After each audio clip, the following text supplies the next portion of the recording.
কোন কোন খাবার খেলে আপনার টেস্টোস্টেরন লেভেলটা বাড়বে? এই প্রশ্নটা অনেকেই করছেন যে টেস্টোস্টেরন লেভেল বাড়ানোর জন্য কি করব। আমি বলবো টেস্টোস্টেরন লেভেল বাড়ানোর জন্য আপনি অবশ্যই বেশি ভালো ভালো খাবার খাবেন। কি খাবার খাবেন? রাস্তার পাশে যে খাবারগুলো তৈরি হয় এই খাবারগুলো কম খাবেন। আর বেশি করে খাবেন কোনটা? যেগুলো ক্ষেত খামার থেকে তৈরি আছে, উদ্ভিদ খাবার বেশি খাবেন। অয়েলি ফুড খাইতে পারেন, ফিশ অর্থাৎ যে মাছগুলা তৈলাক্ত মাছ, যেমন ওমেগা 3 ফ্যাটি অ্যাসিড সমৃদ্ধ অনেক মাছ আছে, সামুদ্রিক মাছ যেমন টোনা মাছ, স্যালমন ফিশ বেশি খাইতে পারেন। আপনি কিছু পিসি জাতীয় খাবার আছে, ধরেন আপনি আমার কাছে অনেকগুলো খাবার আছে, এগুলা খেজুর আছে, এখানে সয়াবিনের বিচি আছে, পেস্তা বাদাম আছে, আখরোট আছে, তারপরে আপনার একটা আপেল আছে এবং আঙ্গুর, কলা, ডিমের কুসুম।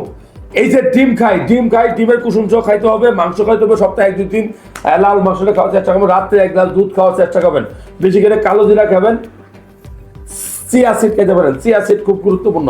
এই খাবারগুলো নিয়মিত খাইলে আপনার হরমোন লেভেলটা বাড়বে।